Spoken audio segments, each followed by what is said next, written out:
Hello, and welcome back, everybody, to another edition of Kaladin Commentary, working title. I wanted to do a series of shorter videos, some of them just outlining the basic foundations of the game for newer players, and then some like this where we can show you some more fun, advanced tactics that you can use in casual or ranked if you really want to put that risk factor on. But you know, sometimes you got to go for that ETH. So with this strategy, it's what we've been calling the fort rush.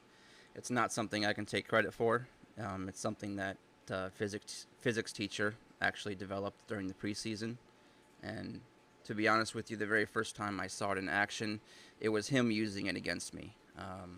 And I was pretty annoyed at the time. It was the fastest I'd ever died. And one of the first things I usually do when I die like that is I go back and I look at what I could have done differently.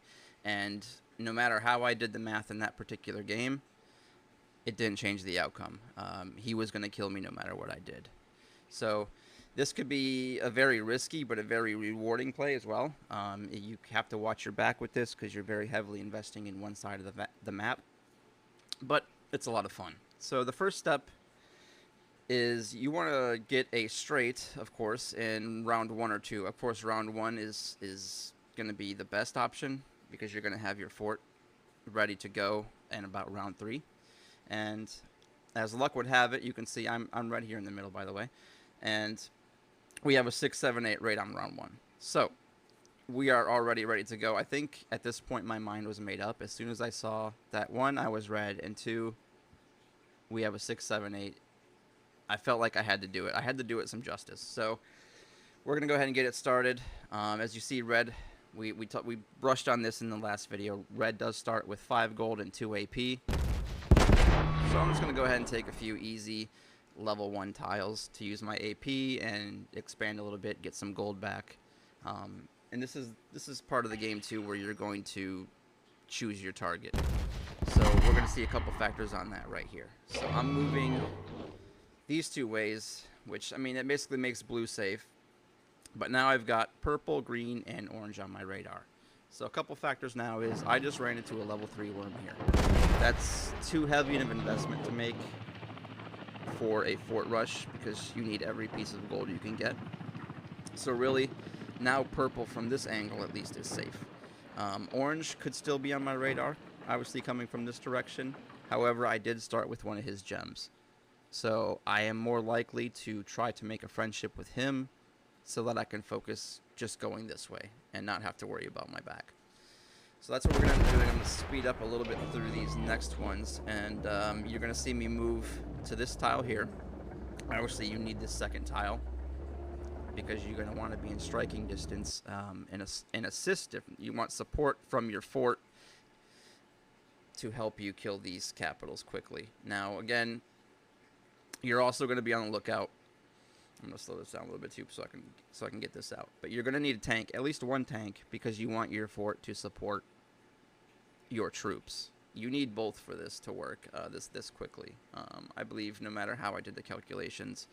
And of course, physics can come correct me, but I do think that you're going to need the combination of the tank's fort and troops with the fort that we have with us at this stage of the game.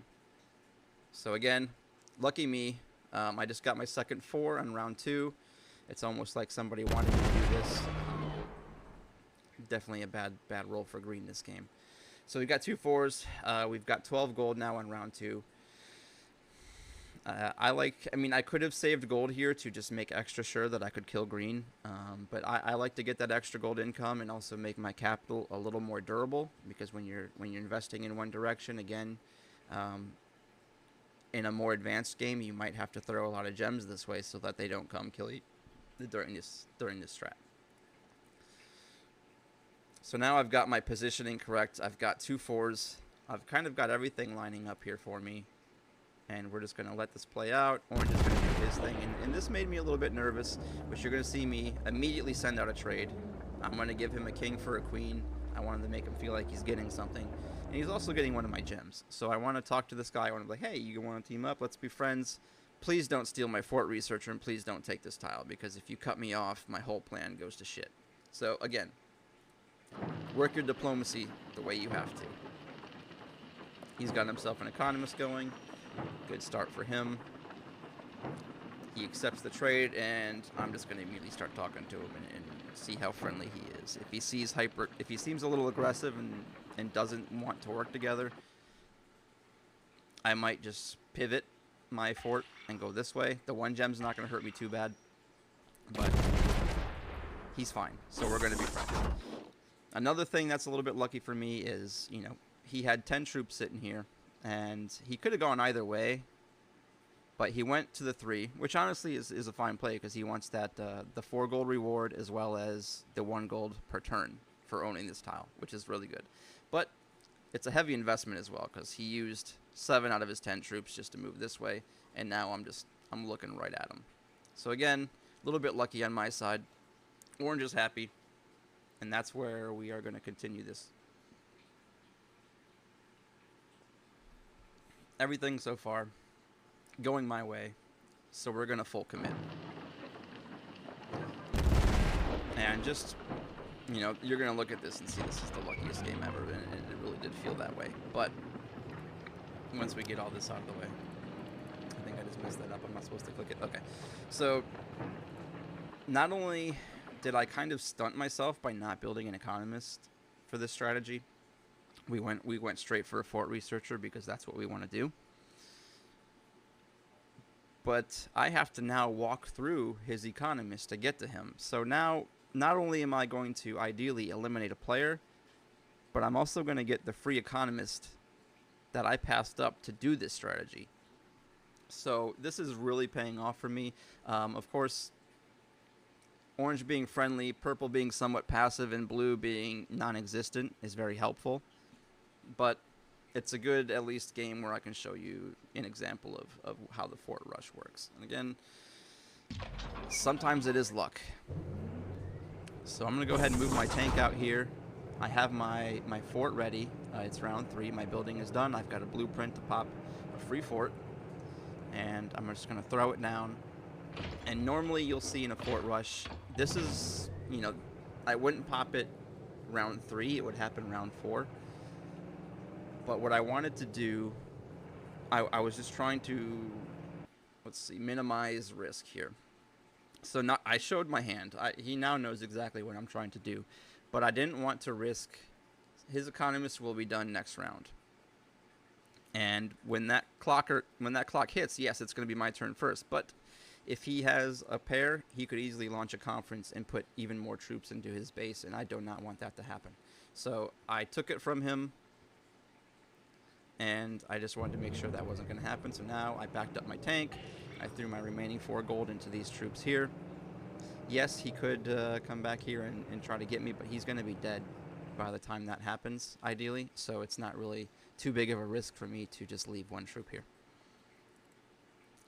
We'll go ahead and speed through orange. He's doing his thing. We're still pretty good friends. I'm only giving him 1 gem, but it's still early.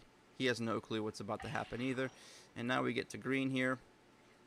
And so green, he's got to have a clue. So we're going to see what he's going to do with it. We're going to see him plop a tank and do his capital and some more troops here. So not the strategy he probably should have employed. We know that he started the turn with 4 gold, and with a level 1 capital and a level 3 tile, that means he probably got an additional 4 when his turn started.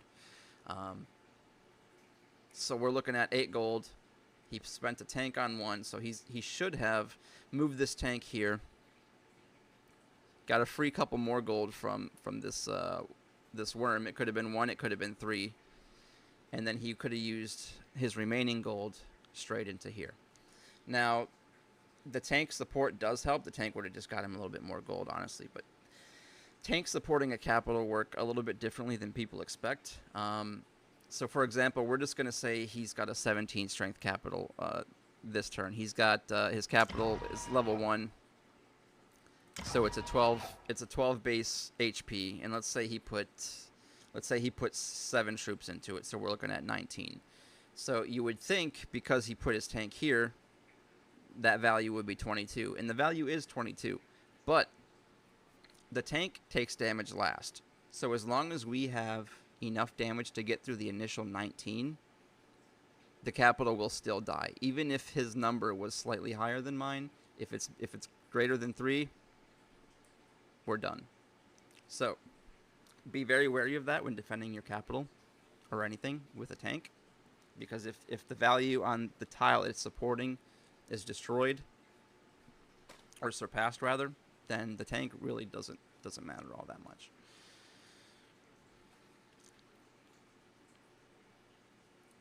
So we're going to go ahead and speed through the rest of his turn. We're going to speed through blue, who does not exist. Purple, still feeling pretty passive. And then next turn is going to be showtime. Alright, so you'll see me pull a king here. And what I'm immediately going to do to cover my bases, I want to be very sure of this attack. Again, it's very risky. I see orange has a king. I just pulled a king, so I am going to send him my queen for a king as well, because I want to throw that in for another tank. And the added bonus to that is it will also put me in the top of the top combos, and if no one beats my combo, I'll get another 2 tanks at the end of next round, or at the end of this round rather.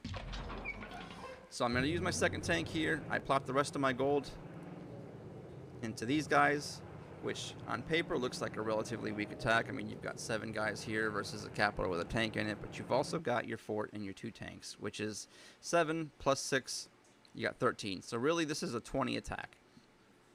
And we're going to see now if he played this a little bit better, if he could have actually defended against this, and the answer is probably yes, because with his tile buff, and the 17 he had in there, he actually had 2 tanks in there. He actually could have defended against that if he played it a little bit differently, but he did not.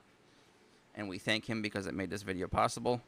But again, you'll see how risky this is. We played that perfectly. We got very lucky. And still, it kind of was a little bit of luck at the end as well. Now, it's a very, very hyper-aggressive, like we said. But a lot of reward if you play your diplomacy right. Or if there's somebody you have your eye on, like, oh my gosh, this is physics teacher in the corner. I don't want to deal with him late game. Give it a shot. But be very wary that it may not work at all, and you may die just because you tried it. So this is the first of many. I hope you had a little fun. I hope you learned a little something, and give it a shot in casual, and maybe bring it to ranked. We'll see you on the next one.